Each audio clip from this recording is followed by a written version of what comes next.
Recorded on location at Aspen Ideas Health in Aspen, Colorado.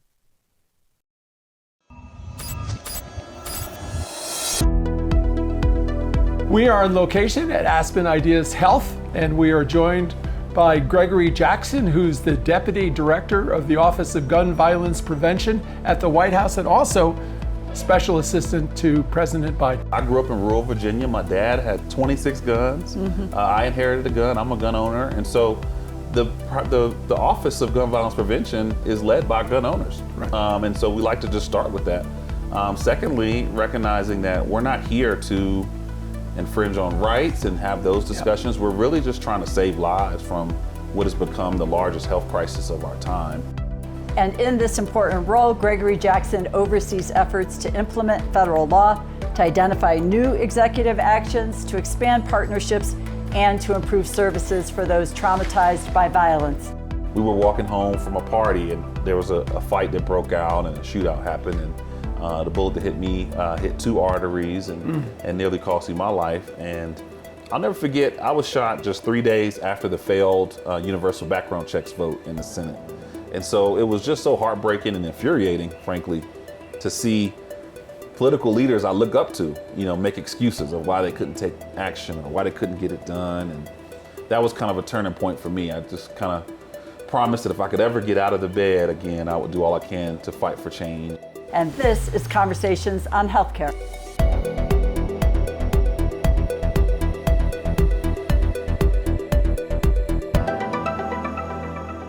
Well, Greg, welcome to Conversations on Healthcare. So great to have you. And you had such a great session the other day about gun violence. Maybe you could share with our audience what you've been thinking about, what you were talking about the other day with some of your colleagues.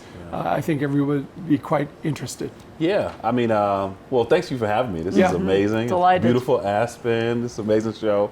But we started off really with the simple, big idea that gun violence is a health crisis and not just a crime crisis. And when you look at the impacts of gun violence in our country, being the #1 cause of death for youth, 1 in 5 Americans losing someone to gun violence, and it also being the leading cause of newly disabled Americans, the health impacts are undeniable. And so we talked a lot about that throughout Aspen, but what was also exciting is to know that some of the health-based strategies that have started to be funded federally through this administration are having a huge impact, like expanding the 988 Crisis Lifeline, investing in youth mental health programs and school-based mental health professionals, and investing in community-based strategies that practice kind of behavioral therapy for at-risk and most vulnerable individuals across the country. And so these types of programs and investments are starting to take hold, and we're starting to see some really great results. So a real shift from law enforcement to public health. And I think that's the conversation that I think the public would like to know more about, and you've laid out some of that, and we'll explore more of it. But I don't think people have that in their frame of reference when you're thinking about gun violence, the public health element of it. Yeah, but thankfully the president did. He was the first president to acknowledge this as a public health crisis. And once you acknowledge it as a crisis, you have to demand an approach, just like automobiles and COVID-19 and opioids. And so that's what we've started to build out in this administration. And it's been exciting to watch health leaders lead the way, knowing that too often, ERs and doctors and first responders, they see the carnage, but aren't always invited to be a part of the solutions. Well, 1 death by gun is a tragedy. The CDC in 2021, I think, is the last formal official tally, 48,830 deaths by gun, including, of course, suicides, homicides, all a great tragedy. Accidental shooting, certainly among children, a great tragedy.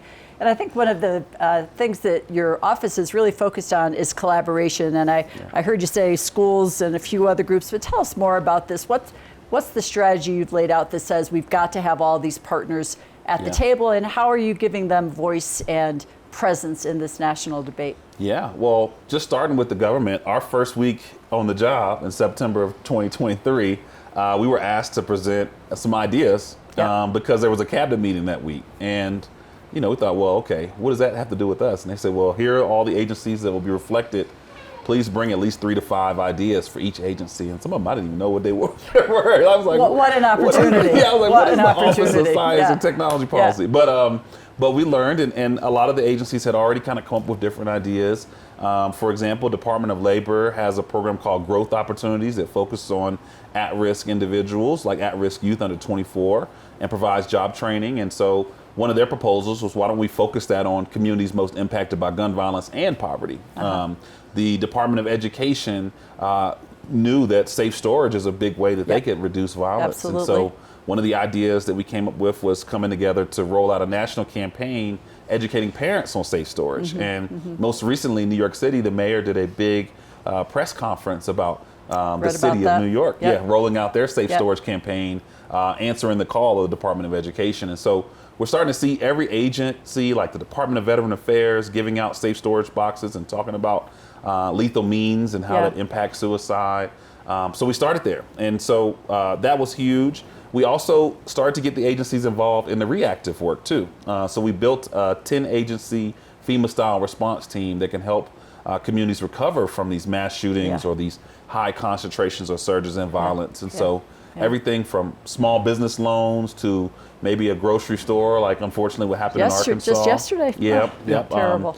To a team in the Department of Education that can help schools reopen and help them think through what is their plan to kind of get back to some form of normalcy. So we started there.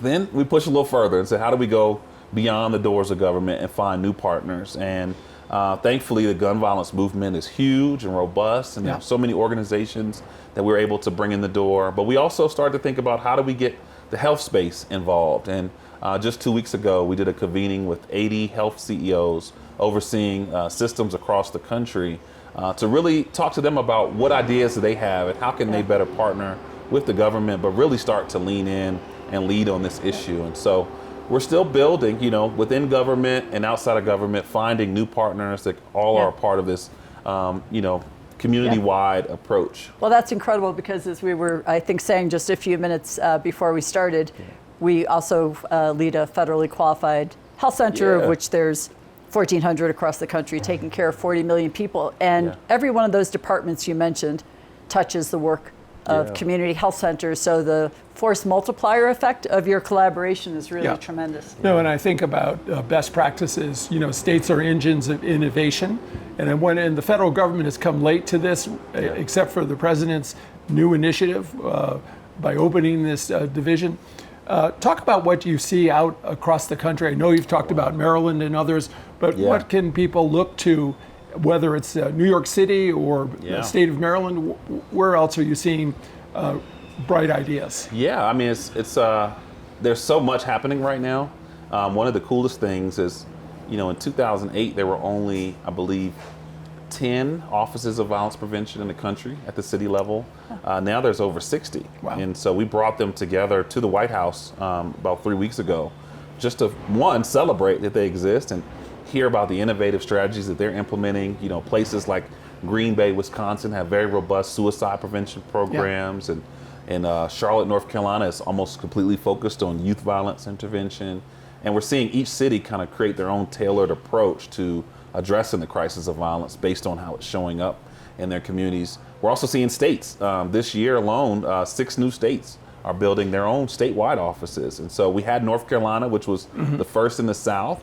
Now we have one in Maryland, for example, and Governor Moore attributed the administration and invited us to be there for the big speech.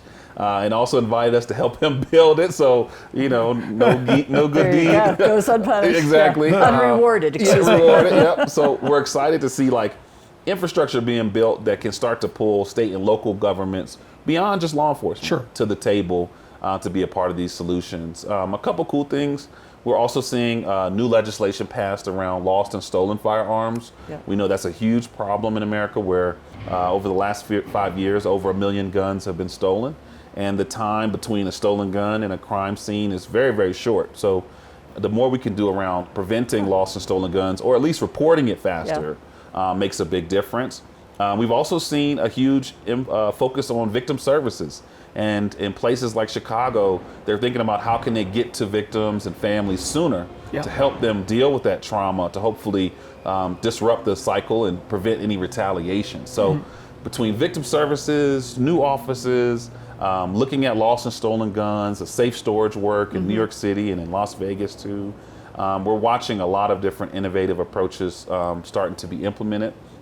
Our team, we did roll out what's called the Safer States Agenda, where we had 15 policy proposals that we offered to states. And we actually convened legislators from 37 states to talk about these solutions and how they can pass laws. And of those 37 states, 31 of them have passed laws from our Safer States Agenda. Wonderful. So we're starting to see change happen everywhere, from Texas to New York and even beautiful places like Colorado. Well, it sounds in many ways like you're taking almost a population health approach, as we would call it in healthcare. And I know we've read that there's widespread support for legislation that would prevent people with mental illness or mental health issues, quite a continuum there, from having access to or owning guns. What's the office's work in that area, and maybe what's the role that healthcare plays in that? Yeah, I mean, the big thing for us is we're seeing a lot of cases where individuals are in crisis and they have easy access to a firearm. And so it's less about how they're diagnosed, but that moment of crisis, and how do we create time and space between that firearm and that moment of crisis. And so the primary thing that we focused on is, one, how do we prevent people from getting to crisis? And so investing more in mental health resources and services, and more access to mental health resources and supports.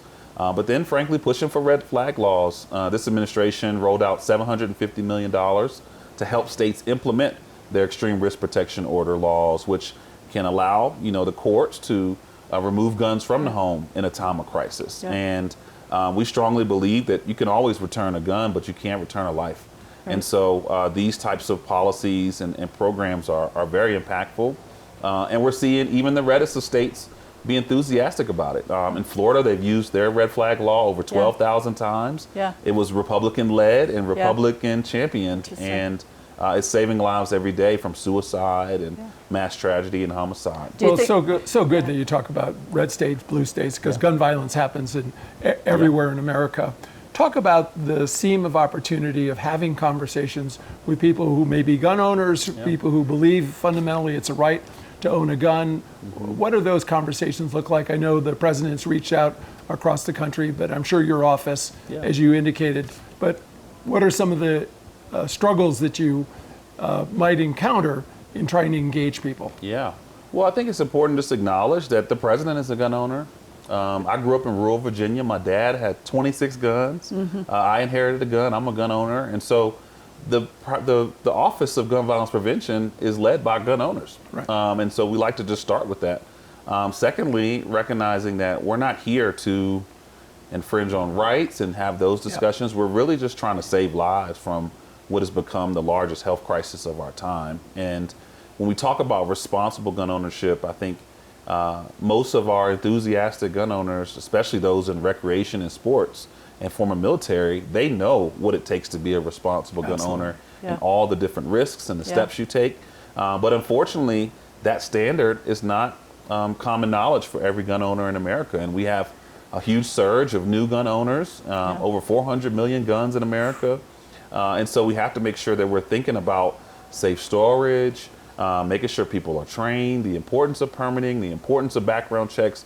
All of these steps are just to make sure that guns are in the hands of those who are in crisis or mean to cause harm. And that's very different from the recreational person that's at the gun range, every Saturday with their son.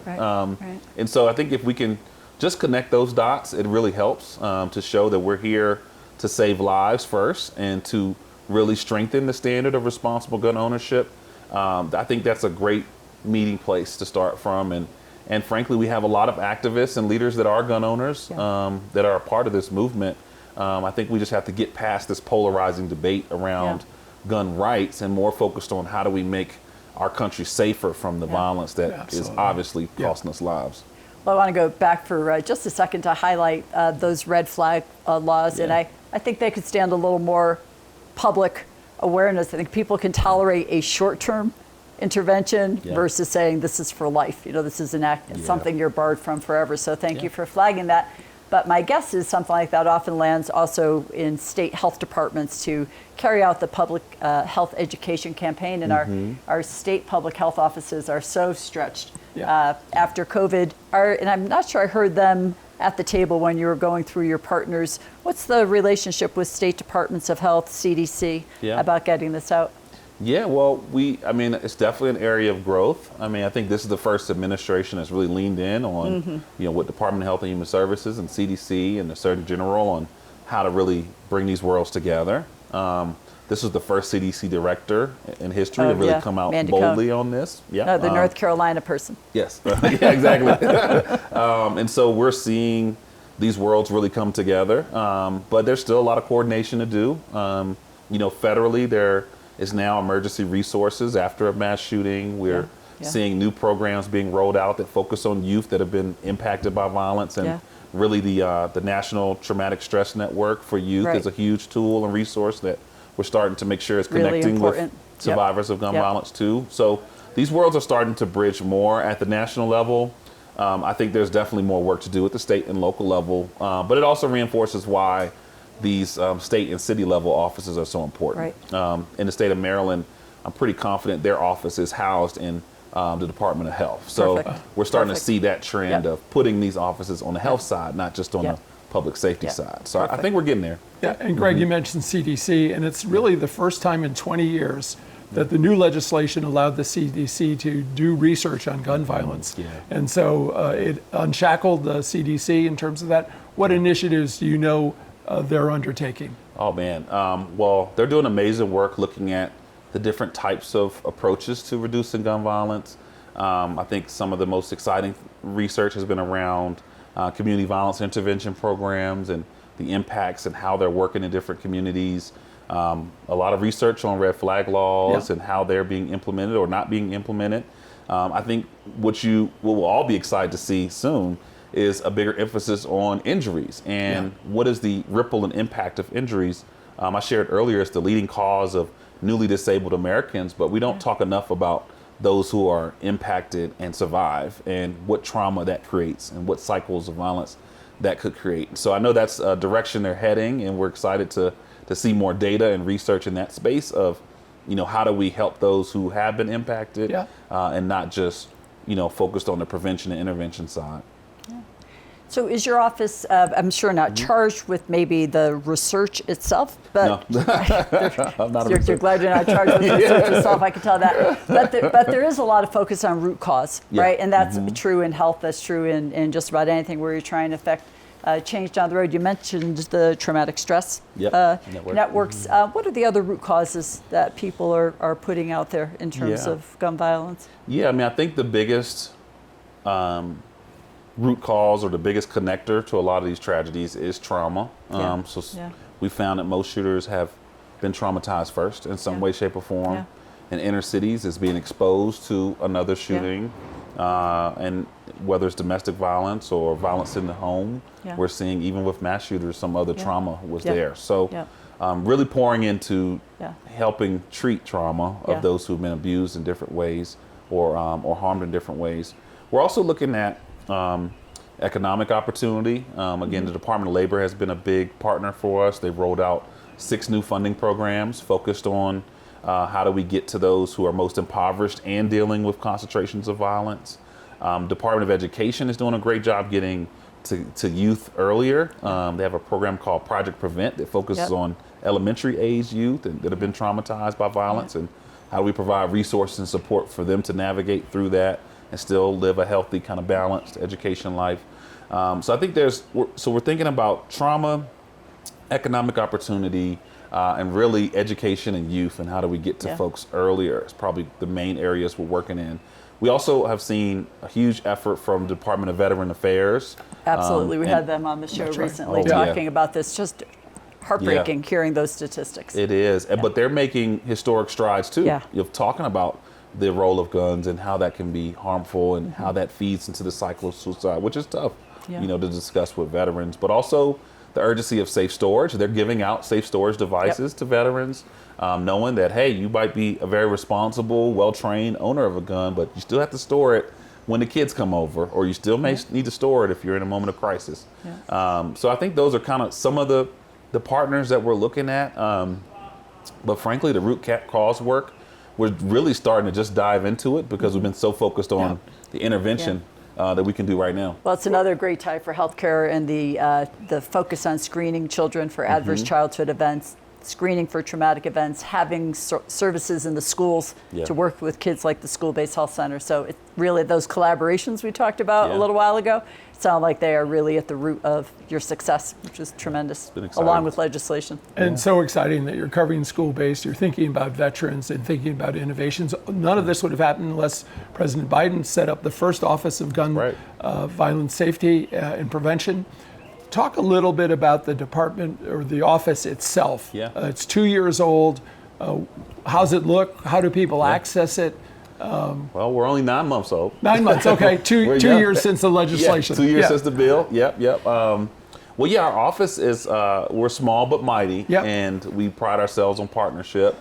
We're made up of Steph Feldman, our director. She's also the staff secretary. So Secretary of the United States of America is also leading this effort, which is huge. There are 2 deputies, Rob Wilcox and myself. Both of us are survivors of gun violence and have been in this fight for a long time. Rob's been in the space for 15 years. I've been in this space for 11.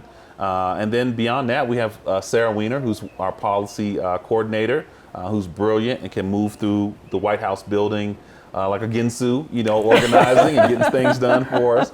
And so that's kind of the core of our office. I mean, a lot of what we do is implementation focused. And I'm really proud to say that of the Bipartisan Safer Communities Act, we have fully implemented it. And on June 25th, which is the 2-year anniversary, we're going to celebrate the full implementation of the law and what we think that can mean for the future of our country. But now that big piece is done, we're pushing hard on new ideas, whether it be our new safe storage initiative. This past week, we rolled out a new partnership with AmeriCorps called the Safer America Network. Nice. Yeah, so there's over 500 sites that are doing some type of violence prevention work. And so we're helping to train and recruit more volunteers to be a part of these sites and basically create a pipeline for new professionals and leaders to be a part of solving the problems of gun violence and working with those who are most at risk or most vulnerable. But you have the White House, Yeah. right? I mean, that's the big difference, big is one. that you're able to project across the country. You might be small, but you're able to say it with the authority speaking from out of the White House, which I think is very important. Been amazing. Tell us a little bit about your own experience with gun violence, and we're sorry you had to go through that. And God works how He works in mysterious ways, but beautiful ways. For me, that's kind of how I started in this work. I was someone who was already in politics and already had been on more like the campaign side of the world. But in April of 2013, I had my cousins in town from North Carolina, and we were walking home from a party, and there was a fight that broke out and a shootout happened, and the bullet that hit me hit 2 arteries and nearly cost me my life. And I'll never forget, I was shot just 3 days after the failed universal background checks vote in the Senate.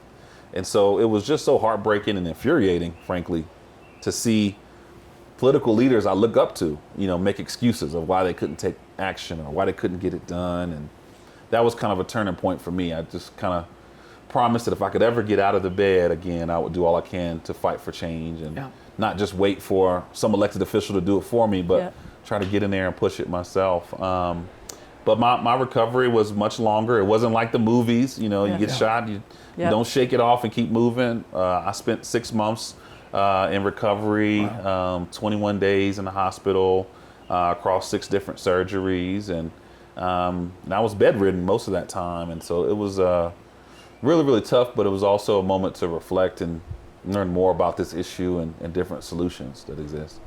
Have you been able to share that story with others who are recovering? And it's a very powerful story, and I think it's so important to people to know that it's not the movies where the bullet goes in and people keep on marching forward. I mean, that the trauma will live with you forever, but for a lot of us, the physical damage is there forever. And actually, even at Aspen, one of the other speakers that talked about worm treatment during the Aspen Health Ideas. One of the big ideas. She's also a survivor of gun violence. She was shot when she was 12 in the chest, actually. And so we connected on that. And I think there are just so many survivors out there. We forget that while only around 40,000 folks are killed each year, over 100,000 are injured every year. So since I was shot in 2013, that means 1 million more survivors are now in our country, and that number keeps growing. And that's people who are just physically harmed, right? So it's I'm a part of a interesting community, fraternity, community of folks. Fraternity of sorts.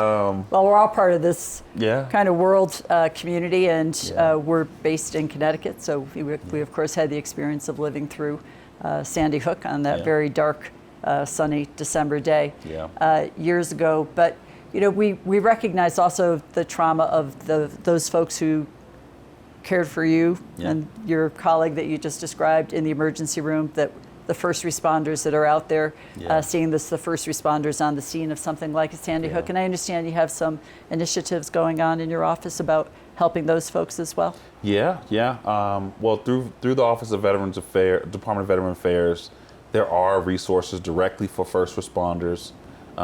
In addition, we're trying to make sure that there are more resources for families after they're impacted or lose someone. So we're looking pretty closely at the Crime Victims Fund through the Office of Victims of Crime and DOJ, and figuring out how can we make sure those dollars are more accessible to families and individuals that have been impacted, and also make sure they're inclusive of first responders that are traumatized too, because many of them have to go through their own therapeutic support and care. And, unfortunately, I was in Lewiston, Maine after that tragedy a few months ago, and we saw that ripple firsthand of how first responders were going through, so much anguish. But we were able to provide resources for therapeutic care through DOJ and through Veterans Affairs, and I think just making sure that we keep them in mind the same way we do with law enforcement. And do the research. What's the most effective way to respond? Greg, you're not only a survivor, but you also worked before as the executive director of the Community Justice Action Fund. Talk a little bit about that. How has it informed the work that you're doing today? So Community Justice Action Fund, we're focused on how gun violence impacts Black and brown communities specifically, and we found that policy-wise, that had been overlooked. And our organization actually helped organize the first hearing on urban gun violence in American history, and that was in 2019. And we know how bad violence has been in inner cities and how it's disproportionately impacted Black and brown communities, but it hadn't been a federal policy or a federal priority until that time. And so our organization really just pushed for policy changes and resources to address that crisis. And some of the biggest wins was funding for community violence intervention programs. When we started, there was $0 for these types of strategies. So programs for at-risk youth, programs that do intervention work, whether it's in hospitals or communities to help de-escalate conflicts. These types of programs were proven to be very effective and have been around for decades, but had zero federal dollars. And so we started by pushing for that. And I'm proud to say community justice can be accredited for around $12 billion now that are federal dollars that are going into these inner city community-led strategies. Another big thing was gun trafficking. We knew that guns are getting into inner cities and into communities that may already have tough gun laws and may not even have gun stores, right? But you have guns everywhere, and they're coming in illegally through a black market. And so we pushed hard for that. And this Biden-Harris administration was the first one to make gun trafficking a federal offense. So prior to this, you would just get a written warning, like you parked in a handicap spot, not that you gave a weapon of war to a 12-year-old. And so now the federal government is prosecuting those folks. They've prosecuted over 500 individuals. They found one person that had trafficked 103,000 guns before getting caught. And so now there's accountability that's more upstream and not just cracking down on individuals, especially in communities that are most vulnerable in our country.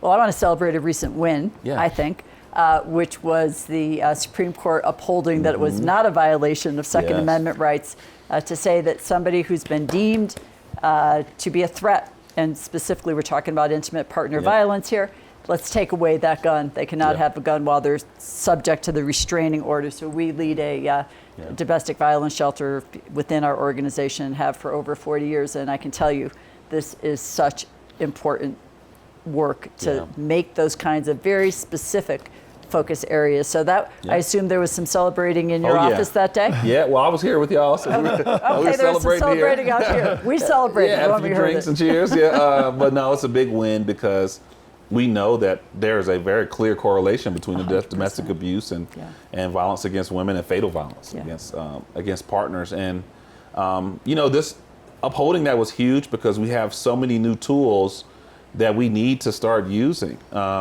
We just, like I said, we made gun trafficking a federal offense. We know that's how guns have gotten into the hands of domestic abusers. We also found that domestic abusers that are prohibited, their number one source of guns are unlicensed private sellers, so gun shows and online sales. And this administration closed those loopholes a few months ago. So now we know that the number one source for those abusers has been cut off.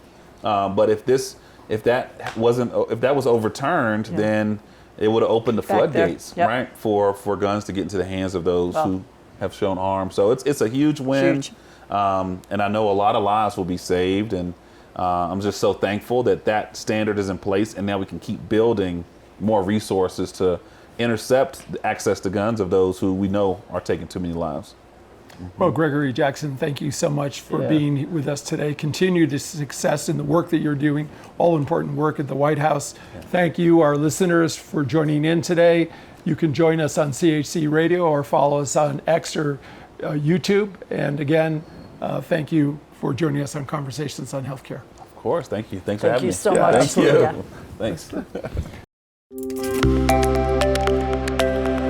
This copyrighted program is produced by Conversations on Healthcare and cannot be reproduced or retransmitted in whole or in part without the express written consent from Community Health Center, Inc. The views expressed by guests are their own, and they do not necessarily reflect the opinion of Conversations on Healthcare or its affiliated entities.